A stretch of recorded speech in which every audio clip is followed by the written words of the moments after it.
Ladies and gentlemen, it is the Express. It is Kevin Tompkins. It is Nate Polvote. I hope that you enjoyed the world's most exhilarating scoregami making tie in NFL history. 40-40. Packers not over the Cowboys. Cowboys not over the Packers. I'm sure that will have nothing to do with the NFC standings going forward.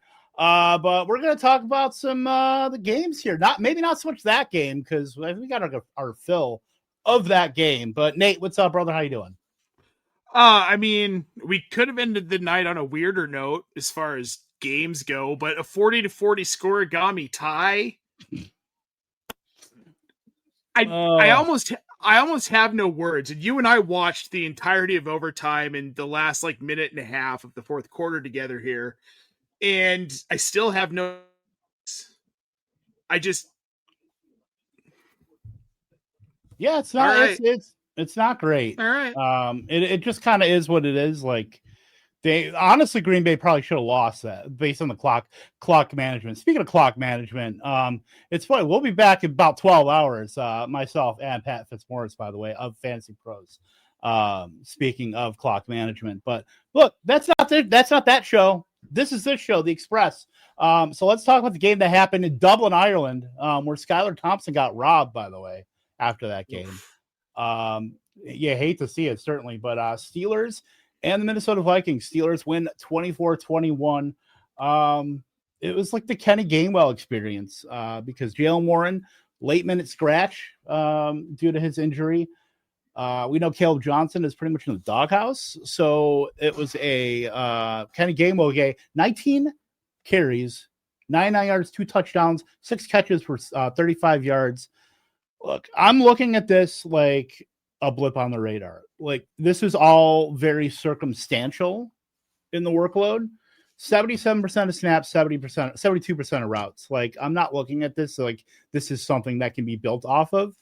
He's going to have a role in the offense even with Jaylen Warren, but this is by far the best game Kenny Gainwell's ever had in his career. Like, career with games where he's had 10 plus carries, he's been like a sub 3.8 yards per carry guy.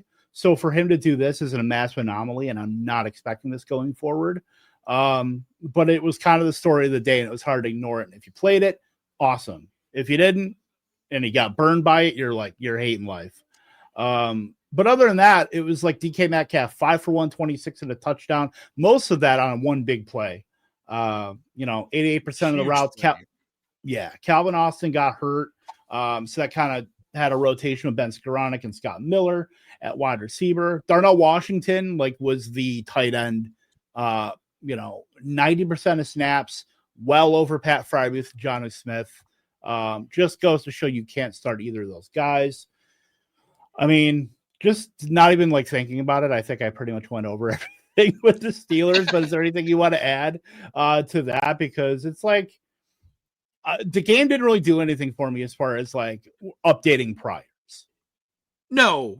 I mean, whatever. Kenny Gainwell's performance, if you have him in best ball, really freaking good for you. Congratulations. Don't think this is a repeat. This is a guy who is a career mid-50s running back in fantasy pretty consistently through his career. So, yeah, good for Pittsburgh. Good for Kenny Gainwell today. This isn't something that's going to be a repeat performance.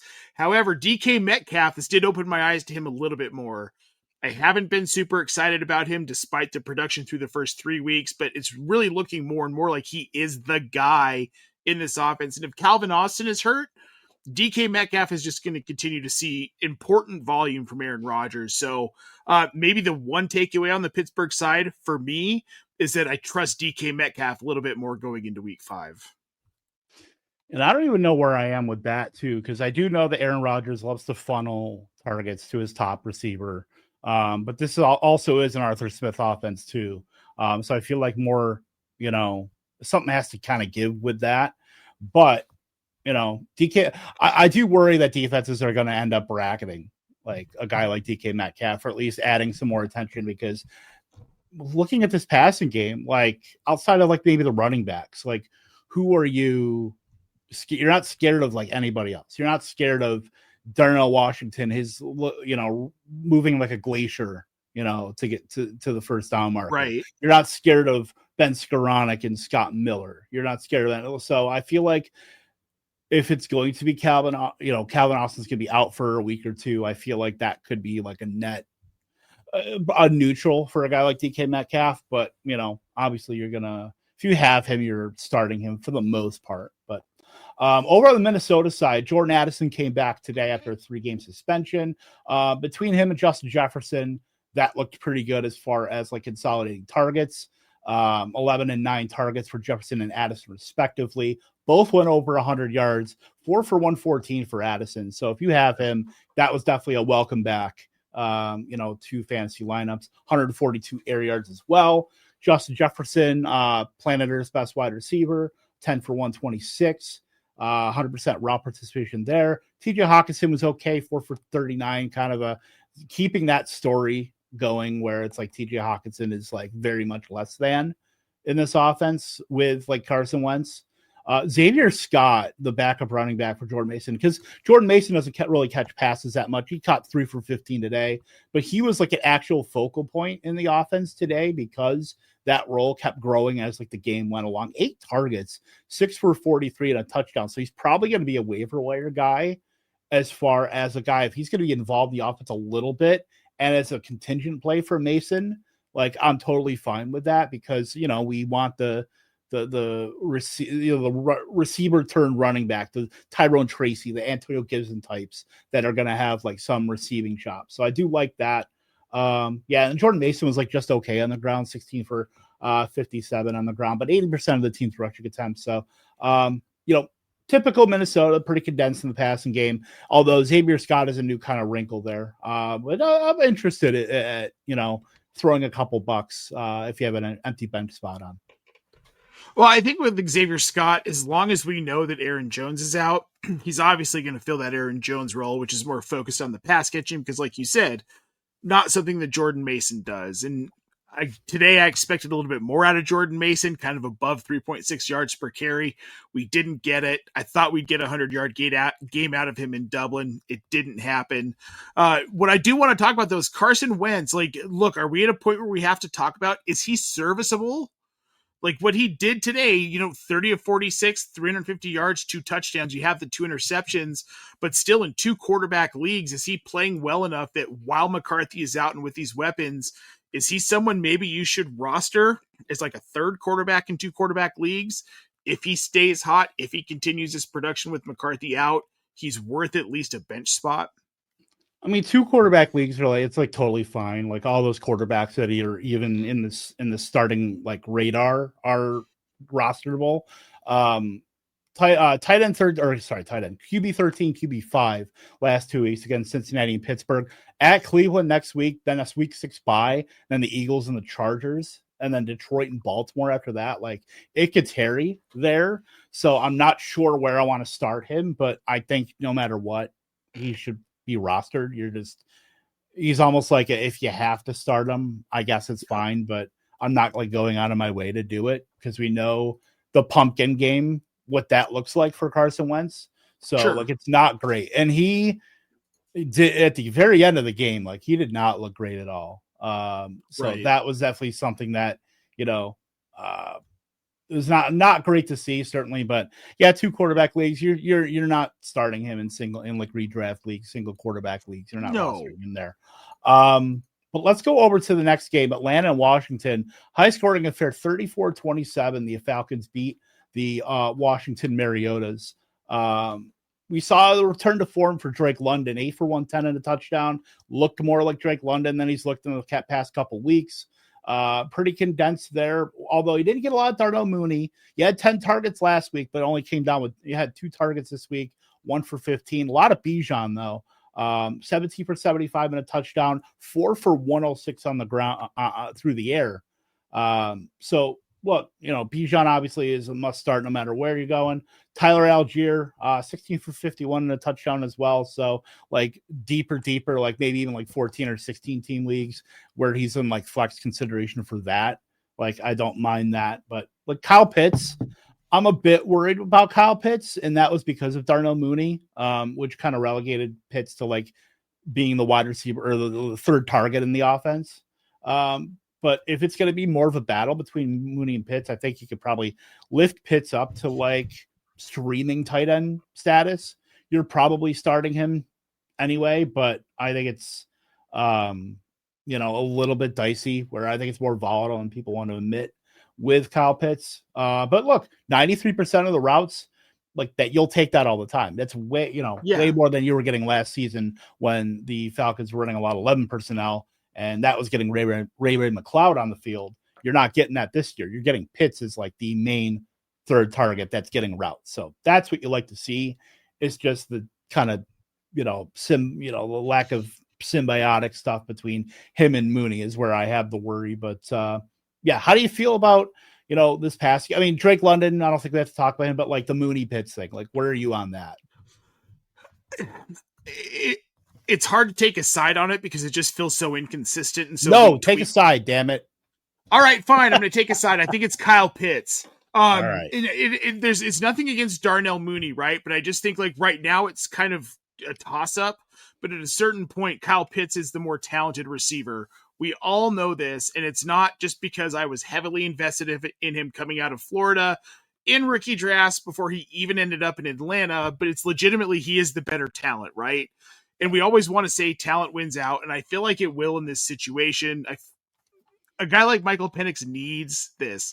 We were talking about before the show, he has bricks for feet. He just cannot move.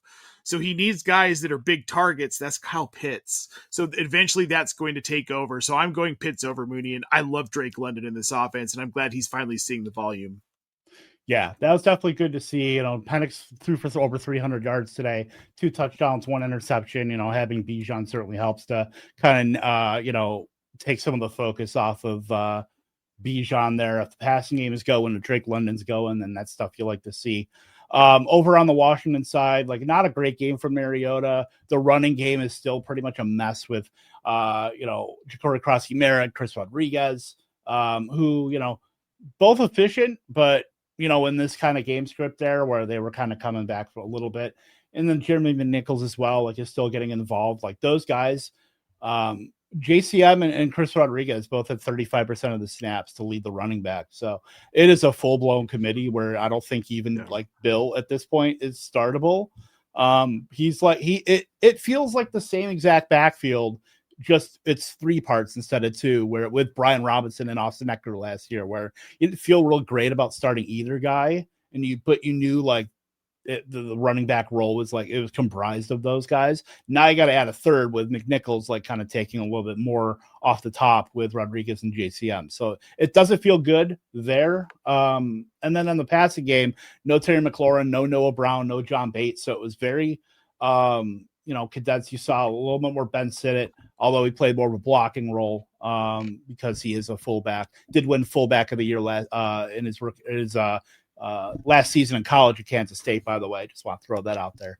But yeah, Zach Ertz is whatever, 2 for 21. Deebo Samuel led the way, but it was not like anything that felt super great. I think he left some yards on the table as well too. But this Commanders offense without Jane Daniels looks pretty kind of old and busted right now, but you're still starting Deebo. Like Deebo feels like the best bet for targets, and you're going to get obviously Terry McLaurin back too, but like it doesn't feel great. It feels like it's missing obviously Jaden Daniels.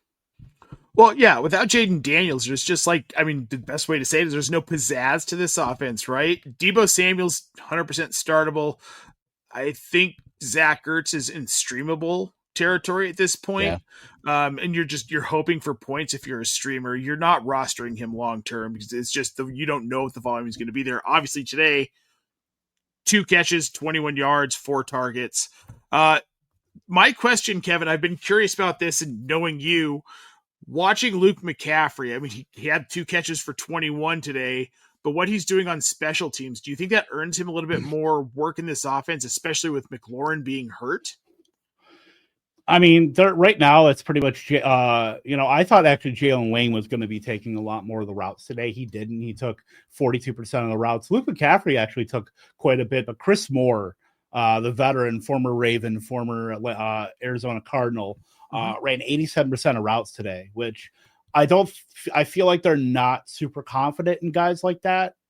With Luke McCaffrey, with Jalen Lane. So that's what's leading to like some of the Chris Moore is not a sexy name. He's like over 30 years old. He feels a lot like David Moore, like with Carolina, where like those guys get hurt and it's like we need a guy that just literally runs routes. And that's what Chris Moore is. Like he had 3 targets, didn't catch one on 87%. He was literally running cardio today. So it doesn't feel great for like any of those ancillary guys right now. I think you need a big statement where like Jalen Lane, I don't think they run a lot of 11 personnel anyway. So like that really hampers a guy like Jalen Lane or Luke McCaffrey or like Noah Brown. Like if Noah Brown was active, he would have been the one running 75-80% of routes. So yeah, it doesn't feel good for any of those guys. Let's go over to the next game, Buffalo and New Orleans, which was a lot closer than the line kind of gave away. At one point, it was 16.5. The Bills were favored by, but the New Orleans Saints are kind of spry. I will say, they're a lot better than I think people give them credit for. And this is in Buffalo as well. Buffalo did win 31-19, putting a scare into some of the survivor pools out there. Going over to the Buffalo side, to kick it off. It's typical Buffalo. You had spread out routes, you had spread out targets. Khalil Shakir, 5 for 69 to touchdown. He feels like the guy, just like last season, that you feel the most comfortable in the passing game. Starting every week, but he's probably more of like a low end flex no matter what. And then even with like Dalton Kincaid, he scored a touchdown, but Jackson Hawes, the third tight end, had the most snaps today, 53% of the snaps, to Dalton Kincaid, the third most snaps out of 3 tight ends, 37%. So it does not feel good for a guy like Dalton Kincaid. You want the guys, especially at tight end, to run at least 65% to like feel good about a workload, where he is not even getting that. So it's like they're all just mixing in with like the Keon Colemans and the Josh Palmers and the Curtis Samuels, who was randomly activated today, ran 39% of routes. Yeah. So awesome. That doesn't feel good. James Cook feels fucking great. 22 carries, 117 yards. Like he's running a lot more routes, taking a lot more snaps than he has in the last 2 seasons. Yeah. He's really put a gap between him and Ray Davis. So where you got to look at James Cook as like probably a top 5, top 6 guy going forward at running back. Lou and I talked about this on Friday, on the Friday Vibe show with James Cook, where this just feels like that season where, I think he could realistically be RB2 or RB3, the way that he's playing and the volume that he's seeing, and his importance to this offense, which for me kind of negates guys like Dalton Kincaid. Again, he had 1 catch today for 28 yards. I believe it was his only target today. Yep. Yeah. He had 2 targets, sorry. But this offense is so spread out, but James Cook is the one person that despite the rest of it being spread out, he's going to see volume. So he's my favorite person outside of Josh Allen in this offense. I like Khalil Shakir, but I don't know, man. These receivers feel like a trap to me every week because we don't know who's going to be the one. There are weeks where it is Khalil Shakir, but next week it could very easily be Keon Coleman. I'm having a hard time. If I don't already have one of these guys rostered, I'm not trying to acquire any of them. And I have a hard time starting a lot of them week to week. I'll start them in a flex. I started Khalil Shakir in a flex, and it paid off for me this week. But if I start him next week in a flex, I don't know that it's going to work out for me. Well, with Shakir, you get the added benefit of like having like an extension of the run game. That's pretty much what Khalil Shakir, his low ADOT. He had a 1.6 yard ADOT today. Like that dude thrives on yak stuff. And I feel like that specialized role is something you can kind of set your watch to more than anything for Josh Palmer, anything for Keon Coleman, anything for Elijah Moore, any of those guys, the tight ends. So that's where I feel the most secure about that role. It is still a role that is very dependent on how the game script is going. Obviously the yak stuff, you got to be able to get that in the situation properly. So I feel good about him. or at least more so than the other guys. I will say that. And then going over the New Orleans side, like, on a day that Chris Olave threw an interception, that was pretty nice, but not a lot of volume. Like, it was not a great day for the passing game, and even they ran the ball a lot better than typical. Like, Alvin Kamara, 15 carries, 70 yards, but the thing is, through 4 games, he's not getting like anything close to the receiving work that he's gotten, in past seasons. And that could be some age. That could be some of, what Kellen Moore is doing. So like, we got to start looking at what these guys are. We're through 4 weeks now. So now is the time where we can't rest on what Alvin Kamara has always been to what Alvin Kamara is a guy that maybe lacking in some efficiency on the ground is still going to get that work, but it's like not great week to week. And an offense that's not going to score a ton of points, then if you're not getting the receiving work on top of that, you're probably a low end RB2 and you're really only a flex play. Well, the thing with Alvin Kamara year after year has been that he approaches at least 90 targets almost every season. He's on pace right now for 40 targets? Because he's got I think he's on pace for 55. Games. 55. Okay. That's not enough. It's not enough at all. Kendre Miller seems to be kind of edging his way in here, which is interesting. 11 carries for 65 today. I don't know if this is going to be a consistent thing. Maybe it was just kind of game script related. This specific matchup against Buffalo, they saw something where Kendre Miller was maybe going to be more effective. But if Kendre Miller becomes more involved in this offense, not that I'm interested in rostering him, but it makes me wonder if it's time to move off of Alvin Kamara. I mean, if you're drafting him, he's not like a trade. Like, nobody's going out to like want to trade for Alvin Kamara. So like, that's the thing. I think you've made your bed with a guy like Alvin Kamara. Kendre Miller, like, he only had 17% of 31% of routes or snaps. I'm sorry, 17% of routes. So he was not really out there on like anything more than specific like rundowns. So that's where I have a little bit of issue where it feels more smoke and mirrors than like anything that's really like tangible that we can like act on. Sure. Where we're trying to grab Kendre Miller off of waivers or anything like that. Like, I don't think that's the case yet, but yeah. I don't think it is either. But in a couple of weeks, if this trend continues, which I'm not sold on Kendre Miller. I'm just throwing out a hypothetical here because I know that there are people who watch this game today and are like, oh, I've got to go get Kendre Miller. I just wanted to have, because I don't think you should right now. I don't think there's any reason to try and acquire Kendre Miller. But in 2 or 3 weeks, I mean, if you're in a deep league and he's still out there, maybe grab him if your benches are super deep and see what happens. But in a reasonable redraft league, there's no way you should be grabbing him right now. Yeah, Devin Neal hasn't been active last 3 weeks. That's the thing that gave Kendre Miller some runway. His snaps are coming up the last like 4 weeks. He's been up from 15%, 50%, 27%, now 31. So that's at least where he's worked his way into like being the solid number 2 there. But yeah, you're of like the contingent plays, he is like very much in the middle on a team that's not going to score a lot of points, where the workload is ambiguous at best. If something did happen to Kamara, because you probably still work in, Devin Neal or like any of these other guys, like Velus Jones, who switched to running back, his position, in the offseason, ended up getting a snap. Oh. So like, that's where we're at with the Saints.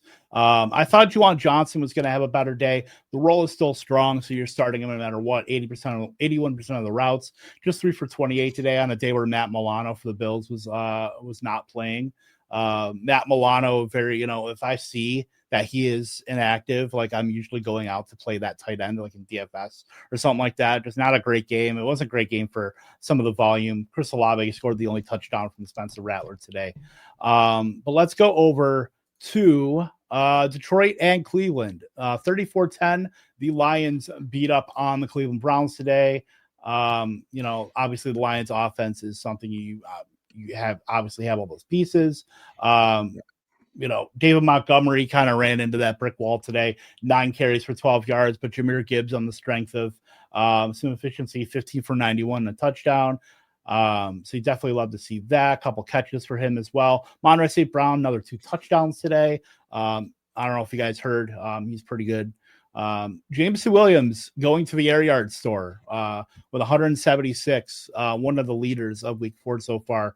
Going to the Marquez Valdez Scantling School of getting unrealized air yards, by the way. So not one of the greatest days. I saw somebody on Discord calling him trash today, and I don't think he's quite that trash yet, but I think you're still starting him. You know what Jameson Williams is at this point. Sam Laporta 3 for 39, like kind of a not great game. It was really just a consolidation in the offense between Gibbs and Amon-Ra St. Brown. I mean, I don't think do you have anything to add with the Lions before I go over to the Browns? Nope, let's go to the Browns. Yeah, I mean, Browns, not really much of anything there. Although, look, I think at this point, you got to start Quinshon Judkins no matter the matchup, because no matter the matchup, he's looking Nick Chubbian. And I say that because I think he's like a really, really good real life like NFL rusher. I think the receiving stuff has starting to like come along slowly. Caught all 4 targets for 33 yards today.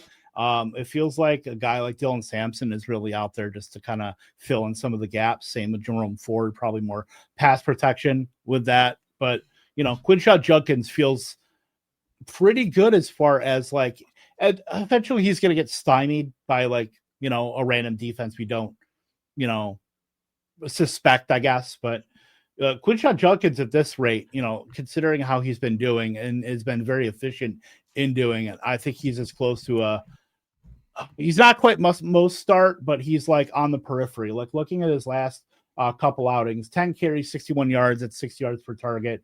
Against Green Bay, obviously 94 yards and a touchdown, another 82 yards and a touchdown today. So I think we're at the mid-level RB2 with Judkins, to where I think we're almost at the point of starting him no matter the matchup. Well, he's got 49 carries over 3 games, Kevin. Very simply, and I said it this morning on our Start Sit show with Lou, for me, Judkins is just looking at so much volume in this offense because Joe Flacco's your quarterback. It's very clear what this team wants to do. And you and I talked about it when we were doing our positional previews. But this is very clearly a team that they drafted heavily on defense. They believe their defense is very good, which, as it turns out, it actually is really not very bad at all. Very good at stopping the run, unless it's Jahmyr Gibbs, apparently, which we all kind of predicted. But they also just want to run the ball. And Quinshon Judkins is a guy that they feel like they can give it to 20 to 25 times a game and have a chance to win. Not that they were close today, but it didn't feel like 34-10. It felt for a while like this team was in it. I mean, at least in the first half. And I think that's all they're looking for. And they want a higher draft pick, and they're okay with losing a lot of games, but they're going to run the ball down people's throats. And it's not going to be Dylan Sampson. It's not going to be Jerome Ford. It's going to be Quinshon Judkins getting north of 20 carries almost every freaking week. What he does with that, I can't guarantee. You can't guarantee. No one can. But with that kind of volume, like, sign me up to try it out. Yeah, volume. The marriage of volume and efficiency is what you're looking for in a running back, and that's pretty much what we're getting now. Because look, you're talking about a 40-year-old Joe Flacco. You got to protect him as much as you kind of can. Yeah. And how do you protect an older quarterback? You protect him with the run game. You protect him by just letting him hand it off. And if you have a guy that's going to be this efficient, like, you're just going to keep giving him the rock. So, he's a mid-range RB2 for me, where they've got some pretty decent matchups coming up. I believe they play, I want to say Miami. I'm pulling it up right now. If my spreadsheet will click, they had Minnesota at home, then at Pittsburgh, Miami at New England. Like, that's not a terrible schedule. I think he can just keep going, doing what he's been doing. So, mid-range RB2. I definitely like it there. Let's go over to New England and Carolina, 42-13. New England kind of put the boots to Carolina, who, look, I know Carolina just beat the Falcons 30-0. I think the thing we know is we don't know anything at this point, even through 4 games. Because, trust me, we all want to think we know everything, but like, between these like lower level teams, obviously Carolina is probably there, and even I would say New England is kind of there too. Like, to quote Ozark, we don't know shit about fuck. So it's part. True. It is like true. It is as true a statement as you'll get. here's how I looked at this game, Kevin. Like really simply, the Carolina offense accidentally helped the Carolina defense accidentally helped the Atlanta offense beat themselves. Yeah. That's how that worked, which we don't know shit about. Fuck. Yeah, we don't. Yeah, but in terms of because Mitchell Evans scored a late touchdown. Like, you're not obviously rostering him. Tommy Tremble was there, scored a touchdown early on because Jatavion Sanders is out. Xavier Legette was out. Obviously, Jalen Coker's still out. Ted McMillan saw some Christian Gonzalez today, who made his return, so that certainly didn't help matter. Still 8 targets, 4 for 62. Like, as a floor play game, like, I'm totally fine with that. Chuba Hubbard was okay, 10 carries for 49 yards. They spread the ball around a little bit. Like, Rico Dowdle got some run, and then Trevor Etienne got some mop-up work late, as they were just trying to get out of Dodge in that game. But going over to the New England side, I wanted to call him Demario Diglis, the way Stephon Diggs has been used, as he's pretty much been Demario Douglas. But I can't even say that because, like, Stephon Diggs was out wide like 63% today. He'd been in the slot the last couple games, and I thought that was where he would be like ending up. But still 6 for 101 on 7 targets. Like, it's nice to see a pulse out of him. It still does not feel good to roster any New England Patriots passing game, tight end, wide receiver. Like, even Hunter Henry scored a touchdown, but like, he still doesn't feel good. It's only had 2 targets, 2 for 39. So, like, he's a pure streamer at this point, I think. And then looking at the run game, like, we were all hoping this was going to be the TreVeyon Henderson game, but we do forget that Mike Vrabel hates fun and has the veteran deference, like, more than almost any other head coach. So he did give Ramondre Stevenson quite a bit of run today, 59% of the routes, 57% of snaps. Still, TreVeyon Henderson ended up getting in the end zone, 7 for 32 and a touchdown, a couple catches for 14 yards. We're looking at a slow burn with TreVeyon Henderson, so I think we just have to be patient with him. Once our teams are eliminated on Thanksgiving, I think we can finally put TreVeyon Henderson in our lives. Well, I never had high hopes for TreVeyon Henderson this season anyway. I'm not invested in him in any sort of redraft season long. I have exposure to him. Speak for yourself. Dynasty. Well, you should have listened to me earlier in the freaking season, Kevin. I was preaching this. Did you see him in the preseason? Did you see him on that training camp video against Washington? I'm easily swayed by young, sexy rookies. You like quads. I get it. It's fine. We all love quads. It's not even quads. It's efficiency. I want it. I know, but the thing is, buck you last year. Look, dude, you're as old as I am, and you've been around for all of Josh McDaniels' tenure in New England. I know, we're old balls here. And the thing about Josh McDaniels and Mike Vrabel is they both don't trust a rookie. It doesn't matter how good they are. They might as well be Aaron Rodgers. They're just not going to do it. They're going to hang on Ramondre all freaking season. And is it frustrating as hell? Yes, it is.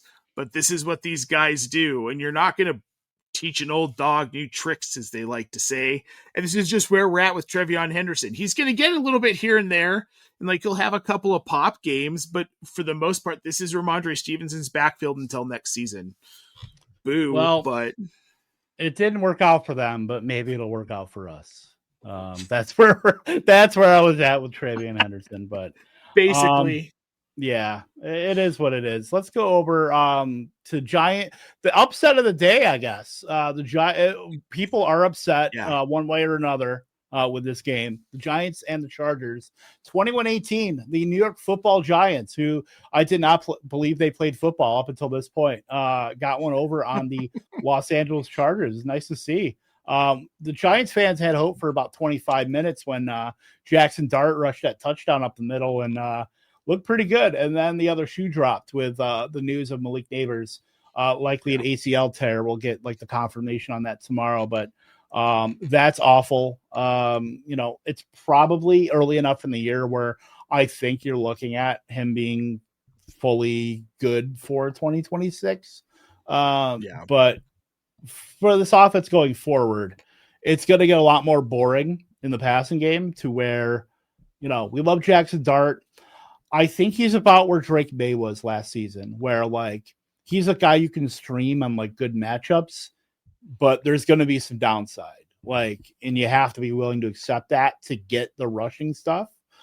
But I still think he's a better start than like the Geno Smiths and the Michael Penixes and any of those guys. I think that's like the tier he's in, but he's above that just because of like the rushing stuff. But we're looking at Wan'Dale Robinson. Look, Wan'Dale Robinson, like 2 weeks ago, he had like a 15-yard A dot. And I feel like they don't know what to do with him on a week-to-week basis, where it's like 1 week it's a 15-yard A dot. This week it was 0.8 yard A dot on 5 targets, 3 for 14. Like they don't know what they want to do with him. But Darius Slayton, he's not even that old. He's like 28. But like Darius Slayton's going to get a lot of routes. One of Jalen Hyatt or Bo Collins is going to be getting a lot of routes. Theo Johnson's going to be boring. He caught a touchdown today.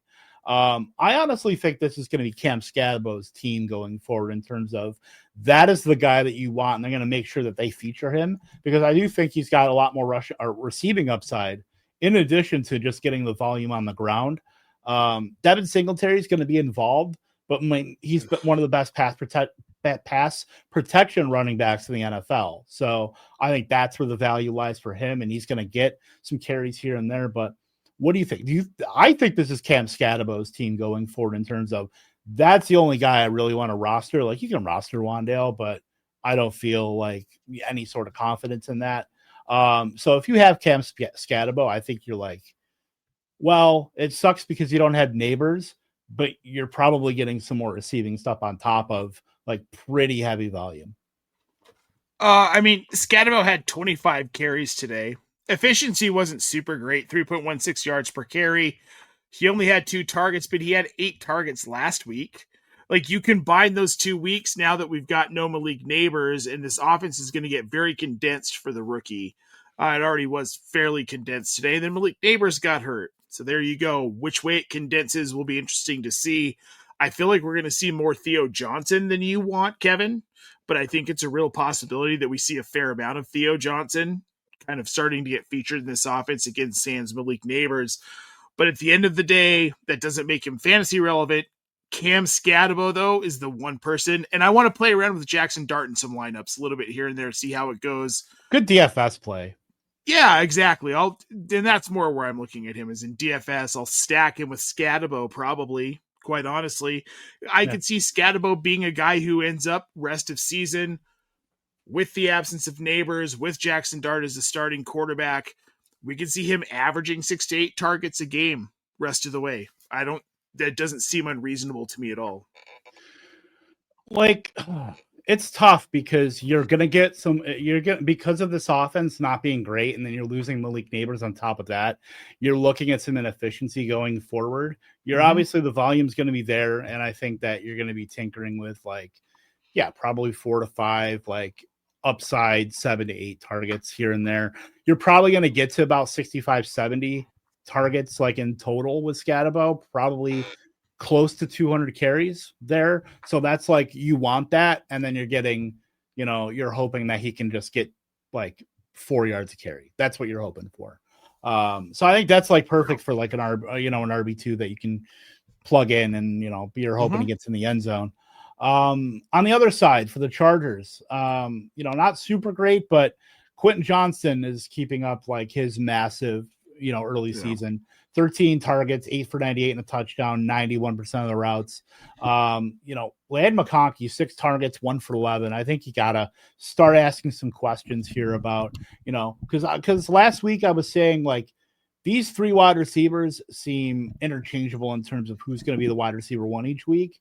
Now at this point where it's been Quentin Johnston leading the way the whole time, I mean, I don't want to say QJ is like the wide receiver 1, but I think he's putting some pretty good distance between Keenan Allen, 5 for 37 on 6 targets today.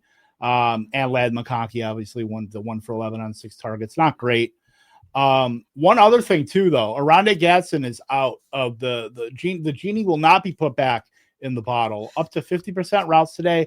It's not super great because, yes, the Chargers are a high pass rate over expected team, but you're asking them to support a 4th target on top of those 3 receivers and a Marion Hampton. I think that's a tough ask, but the fact that he's starting to get routes over the Tyler Conklins, and obviously Will Dissly's been out. I think that's really good for the offense in general, like the offensive environment. I think adding a guy that's a former wide receiver to an offense versus a guy like Tyler Conklin, who's we know what he is at that point. I think it's only going to just gives it another dimension. So I definitely like that.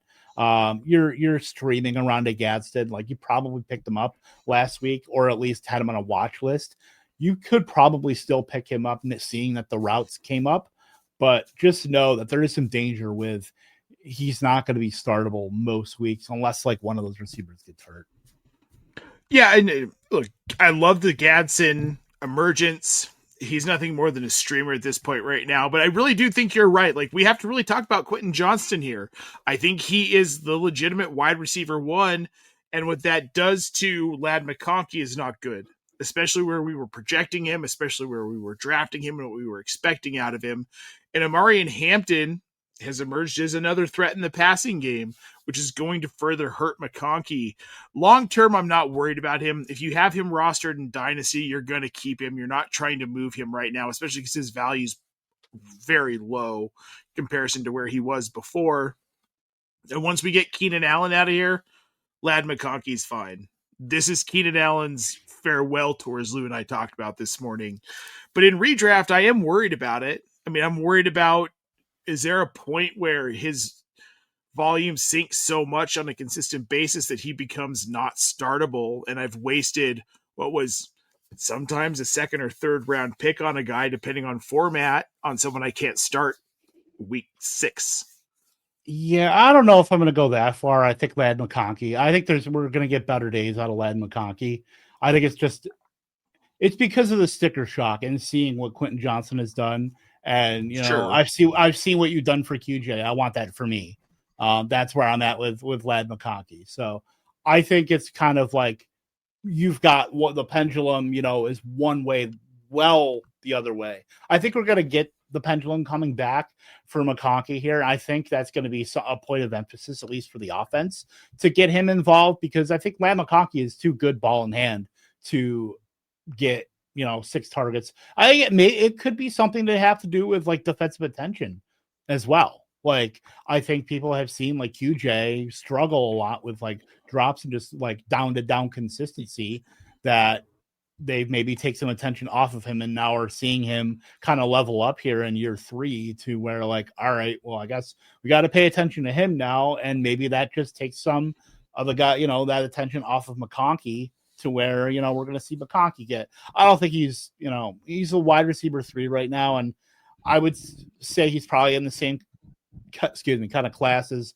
Brian Thomas Jr. right now, where those are highly drafted guys that are clearly struggling right now, that are clearly not producing. But I think they're going to be, because in this, it's one thing to be in Jacksonville and your offense is like almost a total mess. This offense is still pretty legit. It's still, high pass rate or expected team, a lot of volume, like Justin Herbert. So I'm not super worried environment wise, but I'm just worried a little bit that, eventually we'll get the pendulum to come back the other way. Also, I didn't want to, not lost in this. Amari Hampton, 12 carries, 128 yards and a touchdown, plus 5 targets for 37 yards. Absolutely consolidated the running back work. 90%, almost 90% of snaps, 93% of the running back, the team rushing attempts. So you love to see that. Amari Hampton is locked in as a running back 1 as you can get. Do you want to hit some of the questions that we've got, by the way, in the chat? People have been asking stuff here. Let's go through some of these, and then we'll hit the rest of the games here. Yeah, let's do it, man. We've got the first one here over on Twitch. Jolt ENG. Kevin, up 30 with Sutton versus Nixon Dobbins. What are your thoughts here? I have that, although I'm up 20, and it's not Nix. It's I have Dobbins, and my opponent actually has. I just talked to you about that, actually. Sutton and the Broncos defense. So I would say up 30. I think not bad. I think you're probably 66% chance, I think, to take that. Although I do, the role for is strong for Dobbins. Yep, nope, I agree. This isn't a question so much as a comment from the man, the myth, the legend, Brad Bolt. He is the head of our NFL division, so go check out that channel as well, Optimus NFL. Go check out the website, optimusfantasy.com. An article from yours truly here next to me. Well, I guess Kevin's yours truly. Up on the site now with a breakdown of all of the games this week. Don't miss it next week. We've got Rendon Die over on YouTube, Kevin. 2 questions. First one, how much fab for Woody Marks? And would you trade BTJ for Alvin Kamara? So I guess both questions all at once here. I have Jamar Chase, BTJ, Marvin Harrison Jr., Jerry Jeudy, Chris Godwin, and Rice coming back soon. His running backs are Devon Achane and Hubbard. His depth sucks. So what are we doing here? I'm not trading anything for Alvin Kamara right now. We just talked about Alvin Kamara, and just the lack of the receiving stuff is really taking a lot of luster off. And I'm not trading a first round pick for Alvin Kamara. I'm sorry, I can't do that. As far as the fab on Woody Marks, we'll talk about Houston there, but I'll just say I'm probably using at least a good quarter to a third of my fab on a guy like Woody Marks. I'm glad that our guillotine, by the way, that you got chopped in. So happy I had Woody Marks in that. Like, that gets to start him now. We've been sitting. Back in the day in week 1, his name on the site was Jaquavius. Now it's Woody. It got changed back. So, yeah, I'm definitely putting some fab on him this week if he's out there. Definitely like what I saw today, and we'll talk about that here. Yeah, go Woody Marks. Jared CS over on YouTube as well, Kevin. Would you start Bo Nix or Justin Fields tomorrow night? Both obviously playing on Monday Night Football. Been switching them back and forth with horrible luck. Which way are you leaning here?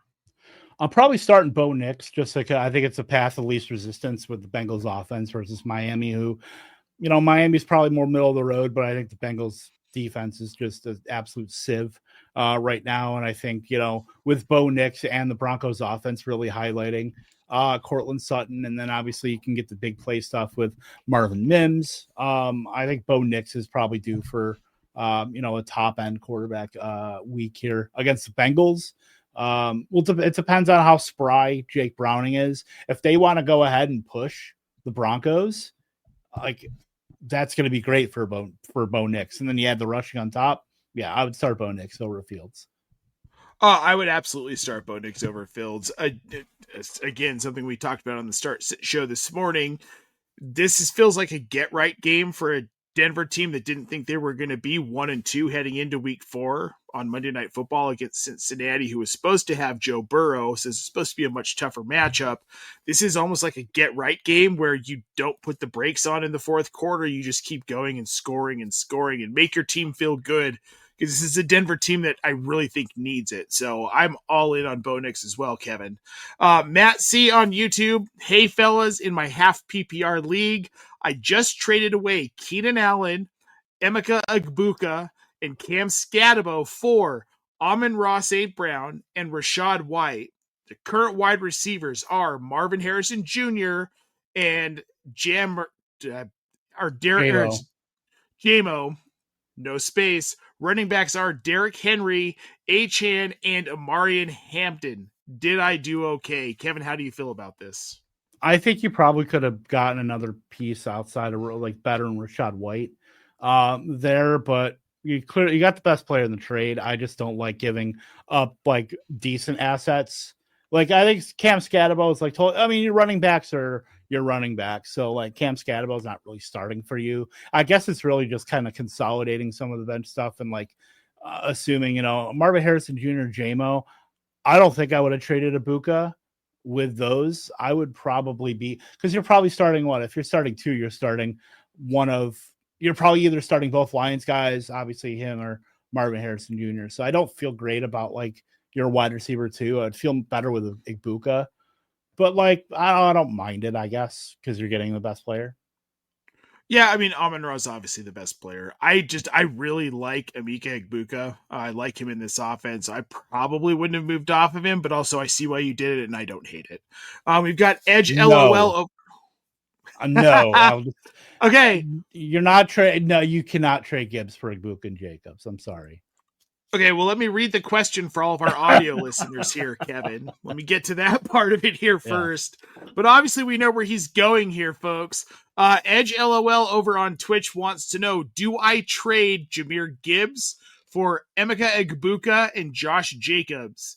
I mean, for me, that is also a resounding no. As much as I love Emeka Egbuka to death, and Josh Jacobs is playing very well, Jahmyr Gibbs has the possibility to be the RB1 every week. He's right up there with Bijan Robinson for me. Saquon Barkley's kind of fallen back a little bit as far as I'm concerned in that level. Absolutely not. No, I would not make that trade. Yeah. No, you can't do it. Yep. Should I start Chase Brown or T. Higgins tomorrow in the flex? I'm probably starting Chase Brown just because it's a no commodity of the volume there versus a lot of volatility with Jake Browning. Are you same on that? Yeah, I mean, I don't love the efficiency with Brown, but he's going to see enough volume that it hopefully won't matter. Yeah, and I'll tell you right now, pick and save by week as well. Me and Nate talked about that before the show as well. Let's take a look here, go through some questions. We still got 6 games to go through. Josh Allen for Gibbs straight up. Brock Purdy. Look, if your league is deep enough where you have Brock Purdy, Drake May, and Dak in waivers, Josh Allen for Gibbs straight up, like that's a run to the podium. You're getting probably at least the top 2 running back for Josh Allen. Like run, don't walk, run to go make that trade. Yep. Traded Neighbors for Garrett Wilson in 2026 second. Felt like I had to do it. Still hurts. It doesn't feel great. It doesn't feel great for the person you traded Neighbors to, but I would still want Neighbors over Wilson in a second. I would have probably wanted a first and maybe even another player on top of that. Yep. Same. But I mean, it is what it is. You already made the trade. It will hurt, but fingers crossed for Garrett Wilson for you. Herm's up in here. I don't know about y'all. I'm sitting here looking at the waiver wire. It's honestly horrible besides Tony Marks and the still vastly underrated Alec Iamaner. I agree. Week 4, this week's waivers is not going to be like super fruitful. I'm telling you right now, I'm not putting Romeo Doubs in the wide receiver section. I'm just telling you that right now. I don't care how many touchdowns that guy scores. Maybe I'll put a little addendum into the article about that. But let's got a couple more questions here. Neighbors going down leaves me with Jacoby, Alec, Diggs, got him a McBride, and then the follow-up, any wide receiver targets for McBride in a 12-man league. Like you could probably get away with, Garrett Wilson. You might even be able to do a Jamar Chase on that based on how the offense is right now. I think you could get away with it. I think you could do that. I was going to say, well, given the landscape I think you could get away with it. Absolutely. It's wild to say, but you could. You could do Zay Flowers, who is criminally underrated. You could maybe do a Dunze. Like, I think you're still in some pretty good territory for wide receiver. You could do, depending on how you feel about Tyreek Hill, I think he's like fine. You could probably do Devontae Adams. Like, I think you're still good. You're obviously talking about a top tight end here, that's going to score a ton of points. So I think you need to shoot for the moon. And then this last question here real quick. BTJ for Rashi Rice. I'm 0-4, have JSN, London, Pittman, and Addison. I don't mind that. You have clearly enough depth with your wide receivers. So getting a guy that's maybe underperforming for a guy that you're probably going to be getting in week 7, where you don't have to start him, but you're obviously have guys that you can start in the meantime. Like, I do like that. Yeah, if you can cut bait on BTJ for Rashee Rice at this point and you can weather until he comes back in week 7, I'm all for it. Yeah, hell yeah. Let's go over to, because we have still 6 games to talk about. Let's talk about Philly and Tampa Bay here.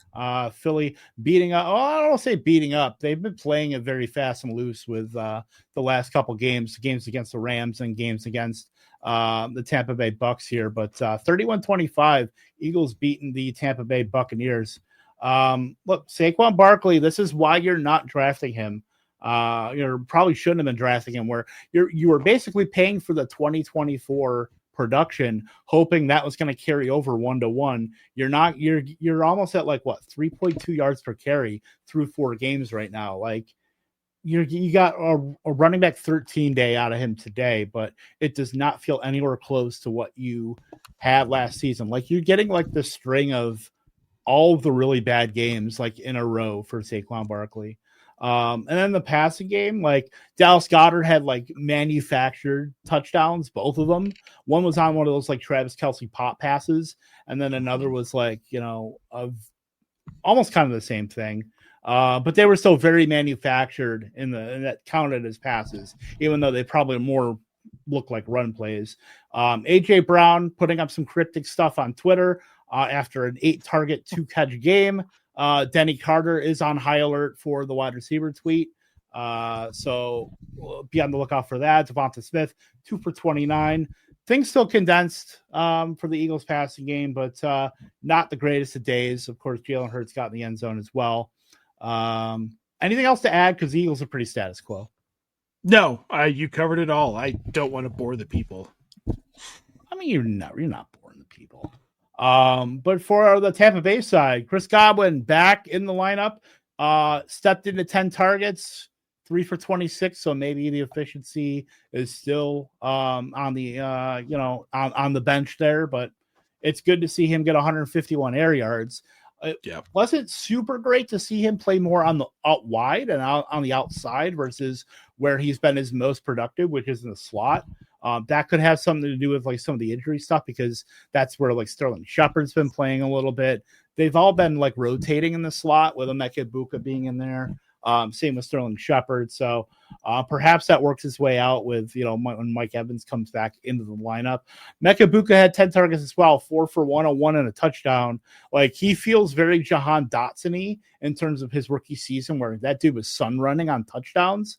But you're still starting him almost no matter what now, because of the strong role in the offense with obviously Baker Mayfield and the Bucks. Bucky Irving got over 100 yards through the air, caught a touchdown. Look, that decision in drafts between Chase Brown and Bucky Irving is really, just tell me about yourself with the guy you draft. That's where we're at right now, because like Bucky Irving looks like a damn star. Right now we're talking about 165 total yards. A dude's consolidated a lot of the opportunity and is like massively efficient. Like we should be talking more about Bucky Irving and like the running back 4 or 5, like that range of running backs outside of Taylor and Bijan and guys like that. I think we should be really talking about the like Bucky Irving in that kind of tier, like just below the elite.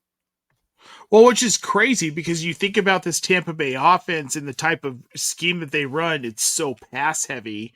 But Bucky Irving, again, like today, 102 yards on the 5 catches. He had that touchdown. Yeah. So if he's going to be involved in this passing game, you absolutely have to talk about him as a top 5 running back right now. Yeah. James Cook or Bucky Irving rest of the season. Like, I think that's a discussion. So him and Devon Achane is a discussion. Him and Christian McCaffrey is a discussion. Like that's where we're at here. That's where we're at with Bucky Irving right now. And I think it like almost feels weird to say, but I don't think it is.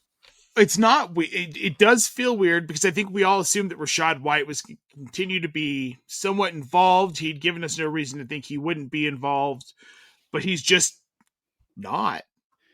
He's involved in the way Justice Hill is involved, where you could set aside, some snaps and routes and he's going to do his thing and he's pretty insulated with like that role. But when it comes down to like the pure, like non, low value, like all the high value touches are pretty much going to Bucky Irving. So 1,000%. That kind of consolidation is what you want. Like but Rachaad White can get a couple catches here. Like he's a really good pass catcher, but yeah, when push comes to shove, everything that's Bucky. Important is Bucky. Yeah. It's Bucky. Yep. Love that. Going over to Houston and Tennessee. Houston blanked the Tennessee Titans. I don't know if we really need to talk about the Tennessee Titans because look, this is an offense that's a literal work in progress. Cam Ward is like, he's working through it. There's nothing. Calvin Ridley, you can't start right now. Even Alec Iomanner, you can't start right now. The role ran a season high 90% of routes today. Him and Tyler Lockett both ran a season high routes. That's kind of where we're at.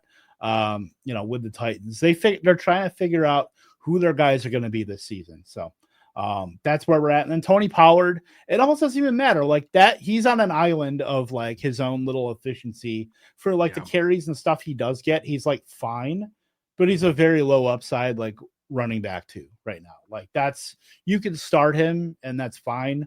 He's going to get in the end zone, but like there's nothing super exciting about him. You're definitely not starting anybody in the passing game here. And then even Houston wise, like it doesn't feel super like trust me, no more alike passing game here than for the Titans than like with CJ Stroud and outside of Nico Collins. Nico Collins is a rock star. But there's so much like uncondensed routes here it's 2025. Xavier Hutchinson should not be getting 72% of routes. Christian Kirk looks old and slow. Jaden Higgins caught his only target for a touchdown, still ran 38% of routes. Jalen Noel, 28%. Like it's so uncondensed, and you can't like start any of the ancillary guys. You can start Nico, who you should be starting going forward. That's Woody Marks. 4 for 50 and a touchdown through the air, 17 for 69 with another touchdown on the ground.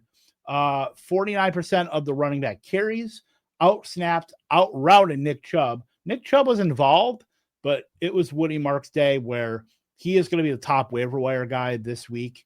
And I think that you can feel good about him, especially if he's going to be getting this kind of market share in the receiving game. Like that was always the thesis of the play, where if Woody Marks is getting the stuff that Nick Chubb, because Nick Chubb has never he's never been a pass catcher. Like going back all his years in Cleveland, we're looking at like a 30 target upside. I think Woody Marks is like almost halfway there or more than that on a very limited role. So the fact that we could be getting 60 targets out of Woody Marks and then probably 160, 170 carries at some efficiency, even though this offensive line is terrible, like sign me up for that, because that receiving stuff just gives you a floor. Anything you get in the rushing game is a cherry on top. Well, I think the exciting thing about Marks, and he's someone that we've been low-key talking about in this offense, and it makes sense with it's Chubb, Damian Pierce. Nothing to be super excited about, especially Pierce with Chubb with the knee injury history. But 4.1 yards per carry, a full half yard per carry more than Nick Chubb behind the same offensive line, which is bad. But if Marks can have that kind of efficiency against a bad line, imagine what happens if they actually fix their play. Like, this is a kid who I want rostered now, and in Dynasty, if there's some way that you can acquire him for cheap, if the league manager isn't super excited about it, and it's like, oh, flash in the pan, go get him. Because I do think there's a future for this. They need this kind of back in this offense, the dual threat type of guy. It's going to change CJ Stroud. He's had a lot of issues the last 2 seasons after a stellar rookie season, and this is a part to this offense I think that can help everyone around it. An efficient running game and a running back that can be a dual threat changes the way defenses have to focus on an offense. It might even help the offensive line a little bit, Kevin. So I'm with you. Woody Marks is the number 1 waiver wire acquisition this week. It's not even close. Yep. Let's go over to the Rams and Colts, which like people are looking at that as the game of the day. Rams beating the Colts, finally giving them a loss on the season, 27-20. Puka Nacua is going to absolutely slaughter Cooper Kupp's receiving record, like fantasy record this season. Dude's right now at 42 catches for 503 on almost 50 targets through 4 games. Like, this was always the thesis of the play. Dude improved his yards per route run from last week to this week. Like, he was at 4.11. Now he's at 4.19. Do you know how hard that is to improve a 4 yards per route run 4 weeks into the season? Like, yeah, Puka Nacua is going to absolutely slaughter everything as long as he stays healthy. And the offense, defense he has to face the next 3 weeks, San Francisco, at Baltimore, Jacksonville, no world beaters there. Then he goes on by. Like, this is going to be, Puka Nacua is going to, if he keeps going like this, he's going to be the one-on-one like Cooper Kupp was after 2021. And then also, don't forget about that Devontae Adams guy too. Because Devontae Adams, like him and Puka are simpatico. 4 for 56 and a touchdown today. They both work super well together. I think I lost Nate here, but I will just keep yapping without him here. But yeah, definitely like what we see out of the condensed Rams offense. Not much else. We had Tutu Atwell for 188 and a touchdown on his only catch. That was a big play later in the game. Nothing much on the tight ends. Tyler Higbee, 2 for 25. That's always been a pretty spread out thing in terms of the tight ends there. Kyra Williams, 13 for 77 on the ground. Just 50% of the running back carries there with Blake Corum. Last couple weeks, he's been working in with, Kyron Williams has been like a closer for the Rams, but a little bit less efficient today. Earned 4 targets. Like, he's totally fine as like a handcuff kind of play. It's still Kyron Williams' backfield, though, and we're not worried about that. But I'm just super excited about Puka Nacua and seeing we're going to get, like, as long as he stays healthy, he's going to shatter records, like, in this Sean McVay offense. So definitely love that. Then on the Indianapolis side, still a lot to like there. Michael Pittman, 10 targets, 5 for 41 and a touchdown. 9, his role is as strong as ever. No Alec Pierce. You got a little bit more of Adonai Mitchell, 3 for 96. Of course, he should have had a touchdown if he hadn't let the ball go, before he went through the end zone. Josh Downs is like perfectly fine as a slot only player, 4 for 24. You're probably not rostering him, or he's probably at the end of your bench if you are, and I wouldn't even mind it. Like, he's probably not worth keeping in this specific role right now. Tyler Warren, though, 91% of routes, 5 for 70 on 6 targets. So you definitely love to see that, keeping that strong role at tight end. Jonathan Taylor, still awesome. A bit of a muted game for him, though, 17 for 76. Still a strong 81% of the team rushing attempts there. 5 for 20 in the through the air, I should say. Still, almost 15 fantasy points. Like, that's totally fine on like a floor game for the Indianapolis Colts. We'll go over to, let me see what we got cooking in the chat here. Michael Ryan here. Trey Genty for May and Dynasty. My QBs are Allen, Tua, Gino. Some of playable RBs are Genty, Benson, Henderson, Warren, Sharps, and Gainwell. For May, you got Allen and Tua. Yeah, I think the running backs are like totally fine. I think it's pretty even. Quarterbacks retain their value a lot more than the running backs too. I would say if you're not contending, I would trade Genty. If you're closer to contending, I would probably hold on because I think you can get by with Gino and Tua as your QB2. But if you're closer to contending, I would probably hold on to Genty there. Jason, would you guys trade a Mecca, add Josh Jacobs for Zay Flowers and Achane? I don't think I would do that. I still like, Devon Achane as far as a guy that has like 100 catch upside this season. And I think Zay Flowers is criminally underrated in the Ravens offense where, you're looking at guys like Mark Andrews is coming on a little bit too, but outside of like, you got your DeAndre Hopkins, guys that are going to be running routes, but not super, consistent week to week. Emeka is getting a lot of the touchdown volume where that's not really super sticky, even though he's done it a few weeks. And then Josh Jacobs is like just a pure volume play that, can get in the end zone a few times in a good offense. I think I would still take the Zay Flowers and Achane side. But let's go through anything else here. Let's go over to the next game here. Jacksonville and the San Francisco Giants here. Jacksonville did upset the San Francisco 49ers 26-21. So I'm pulling that up right now. For Jacksonville, it's still a mess on offense. Like, it doesn't feel super great rostering like any of those guys. Brian Thomas Jr., 7 targets. Him and Brenton Strange tied for the lead there. Both had 7 targets. Brian Thomas Jr. had a little bit more efficient day, but still 5 for 49. Not super great there. And then Brenton Strange, 6 for 45. He's been the most consistent player in the passing game, but it still like doesn't feel super great. Travis Hunter still used a little bit more. in the receiving game. Still played about 60% of the snaps on defense. A little bit used, a little bit more, 3 for 42 on 5 targets. Like, it doesn't feel great enough to where now you can like throw him in your starting lineup. But like, it's like baby steps for Travis Hunter. Parker Washington, they built the plane out of Parker Washington last week. This week, 2 targets, no catches. So give up on that ghost if you did for whatever reason. Travis Etienne, still very strong role, almost 60% of the team rushing attempts, 19 for 124 and a touchdown. Definitely love to see that. And Bashal Tutin is not seeing a ton of touches. Only had 5 opportunities today, just 4 carries and then 1 catch for 8 yards. LaQuinn Allen still has like a role for some reason, like the pure pass catching role. 30% of routes there. It's kind of eating at some of the upside for like the other 2 guys. So like, I don't like that they're using 3 guys for basically 2 roles. But that is what it is. And on the San Francisco side, Christian McCaffrey is still awesome in terms of a lot of the receiving stuff. 11 targets, 6 for 92 and a touchdown.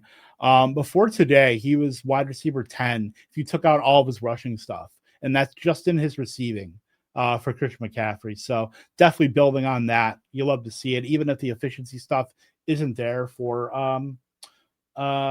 Christian McCaffrey, 17 for 49. That's less than 3 yards per carry, I should say. So not like super great from like an efficiency standpoint in terms of that. But Juwan Jennings is back. 2 for 24, 5 targets, like not great. 78% of the routes, like you can expect him to go up on that. Ricky Pearsall was hurt leading up into the game and he was questionable. Came back for 46.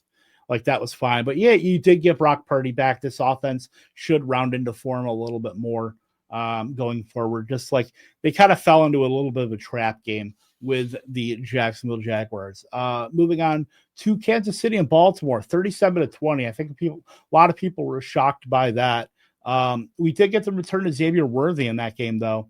5 for 83 and 133 air yards, which was really nice to see. And him running almost 72% of the routes on 8 targets. That's great to see. Marquise Brown, Juju Smith-Schuster both caught touchdowns. Same with Tyquan Thornton. Didn't do it on a lot of volume, though. But Juju Smith-Schuster ran the most routes on the team, which is not something you really want to chase. But Travis Kelce, 5 for 48 on 5 targets. He's just plodding at this point. It's not something that like you feel super great about. You're just hoping that he like runs into like one of those games where he gets like 8-9 targets and catches 7 or 8. You're not getting a lot of upside there. It's just really like catch stuff there. The running backs for the last few weeks have not felt great. Isaiah Pacheco, Kareem Hunt. We saw some more Brashard Smith though, which was nice to see in kind of that like Jerick McKinnon role. Where he caught 3 passes on 4 targets, and then a couple rushes there. So that was nice to see. We could see something burgeoning there with Brashard Smith. So I would keep an eye on him in terms of a guy that could have a role growing at the expense of either Kareem Hunt or Isaiah Pacheco, or it could just get even more gross with all 3 of them doing like 30% of the routes or 30% of the snaps, and it just is like a gross timeshare. Over to Baltimore, obviously Lamar Jackson left the game with a lower leg injury, so we'll see what goes on with that. We did get Cooper Rush in there, so that took some of the luster out the passing game. And then obviously the Ravens got down, so it wasn't great to see for like Derrick Henry for like some of the volume stuff there. Only 8 for 42. Justice Hill had a really long rushing touchdown at the very end of the game when all the starters, and then he had a receiving touchdown as well. Mark Andrews, 7 for 30. Like historically, he's been bottled up by the Kansas City Chiefs. So like to see him get like volume and still get 10 fantasy points at like tight end, that was still like tight end 12. So that's pretty good there. Zay Flowers, 7 for 74 on 8 targets, like totally fine there. But yeah, that's where you're getting into like the really murky stuff with like Rashad Bateman, 2 targets, Tylan Wallace, 2 targets, DeAndre Hopkins, 1 target. Like it feels so gross outside of Zay Flowers and to an extent Mark Andrews, to where you don't feel good about starting any of those other guys. Not that you really would, but even if you don't feel great about starting Mark Andrews, because this can be what the downside is, especially if it's something that's going to be knocking out Lamar Jackson for a week or whatever the case may be. And then the final game, Chicago and the Las Vegas Raiders. And I will bring Nate back on because he is back. Goddamn internet. It is what it is. I blew through 2 games though. So if you have any thoughts, Wow. Jacksonville and San Francisco, let me know. Also I talked about 3 games technically. I blew through the other 2 games. Anything else we got to talk about with either Jacksonville, San Francisco, or the Chiefs and Ravens?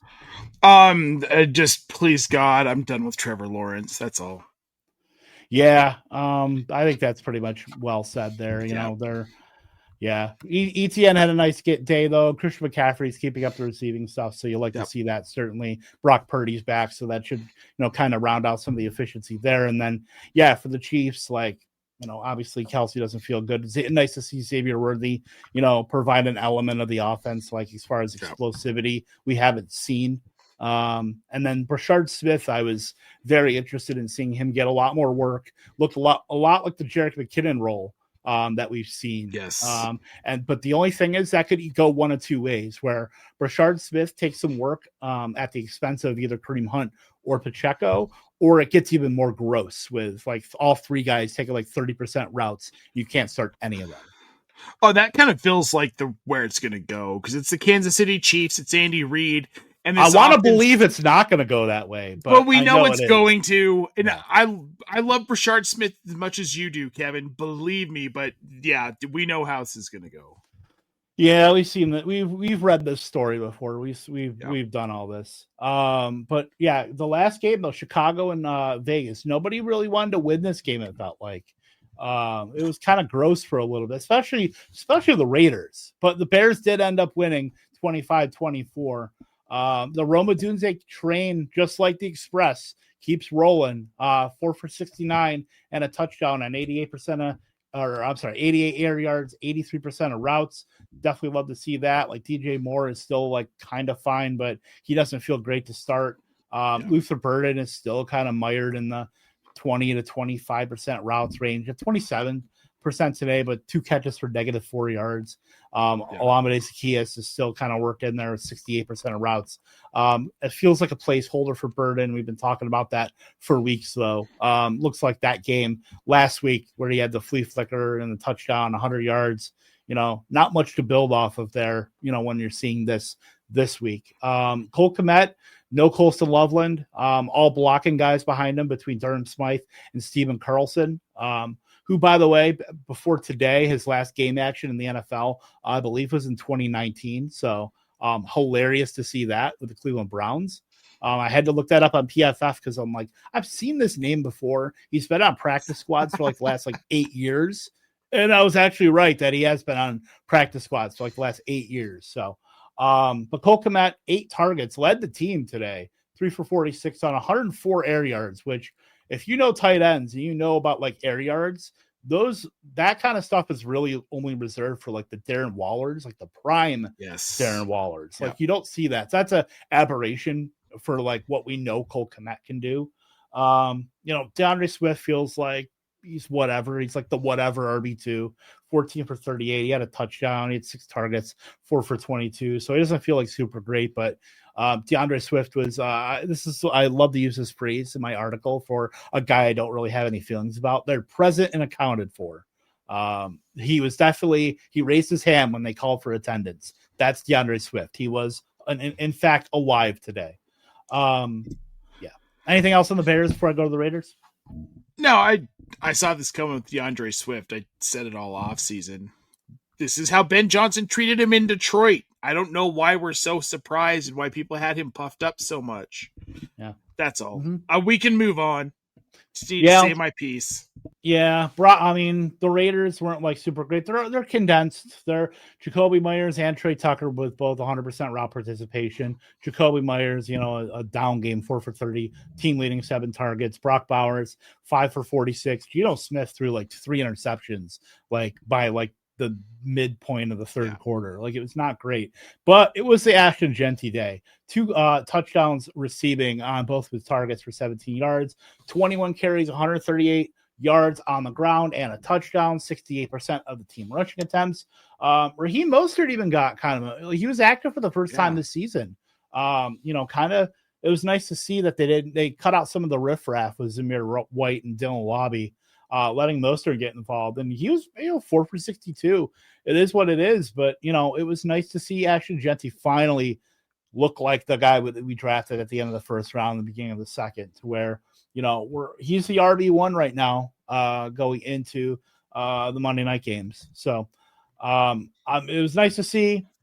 I don't know if this is going to be certainly not the norm going forward, but it's nice to know that he's alive and we know he can do it. We just want to see him string together consecutive, decent games to where we're feeling like we're getting the value that we picked in that. Obviously we haven't seen it until now, but it's nice to see it. Well, I think the biggest thing is that we saw 19 carries week 1, but it was 2 yards per carry. He had the touchdown, but it was still only 12 fantasy points in PPR. Yeah. Nothing exciting. He had the 2 catches for 2 yards that week as well.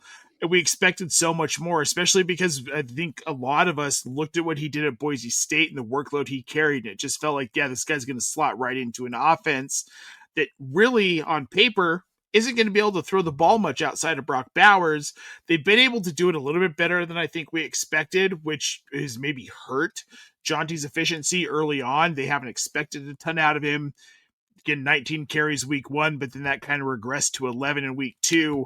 Yeah. But I think now we're seeing a situation where Jeanty's growing into the role, and yeah, we're week 4 now, and we shouldn't have maybe expected so much and panicked so much through the first 3 weeks, because I think this is who he is in this offense now.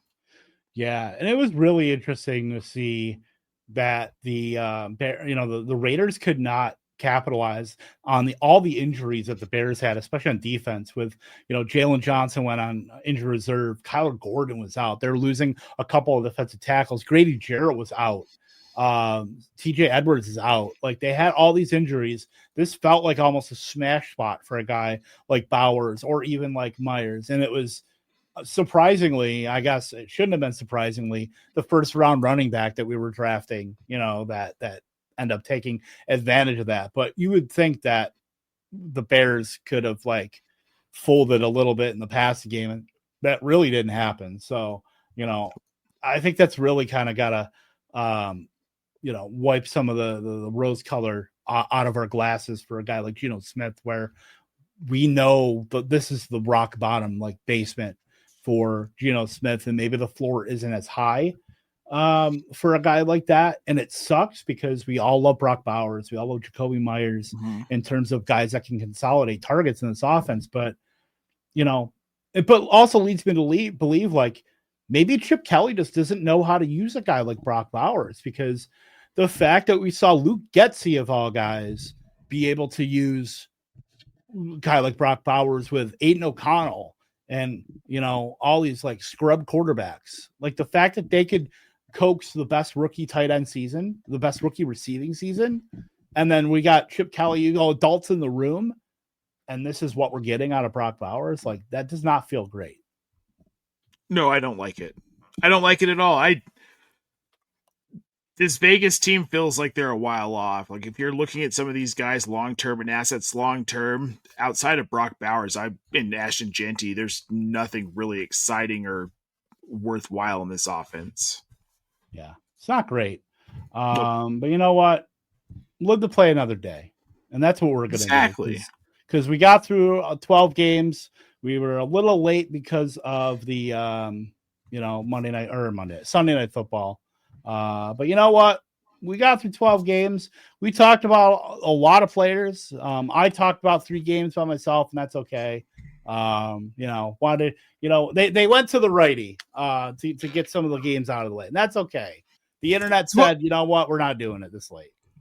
No, it was mad at me, but it is what it is. Because if you dropped a question in the chat that we didn't get to tonight, and you're still watching, please head over to our Discord channel. The link is in the show description. We're there to answer your questions 24/7.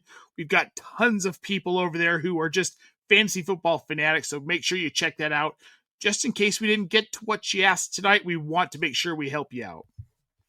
Yep. I know, we got on here a little late. We wanted to just kind of get through a little bit more of what we had on tap here because it is so late. We're looking at it's 1:30 Eastern time right now. So with that, we want to get a little snoozing because less than 12 hours from now, at 12 Eastern, Clock Management, my show, I'll be on with Pat Fitzmaurice of Fantasy Pros. We're going to talk about a lot of some of the interesting stuff in that happened in week 4. Of course, we're going to talk about the Green Bay Packers and how that we're the Packer fan. We're both Packer fans, so that's going to be a very spirited discussion. Probably going to talk some more about Brock Bowers. I think I definitely want to talk about that. So we'll be on this same channel. Go and hit the like, hit subscribe, check out our Discord. Links in the description of this video. Anything else, Nate, before we get out of here? Head over to tools.optimusfantasy.com. Check out the massive amounts of data. 35% off for your first 3 months with the code BIPOCALYPSE. It's good for roughly another 23 minutes. So if you're watching right now, this is your chance. And if you sign up for the Gold Jacket package, you get access and you are locked into any tool that we add in the 2025 season at no additional charge. So go check it out. Oh, yeah. Sounds great. All right. For Nate, I'm Kevin Tompkins, and we will see you maybe not same time next week. Maybe we'll try to do it a little bit sooner, but I think because we were doing it at 9:30 Central, which is 10:30 Eastern. Yeah. But I think we're going to try to do it when the games end, as soon as the game ends going forward. So as soon as Sunday Night Football ends, we will be on here on this channel, Optimus Fantasy. Yes. So check that out, of course. For Nate, I'm Kevin Tompkins. We'll see you next week.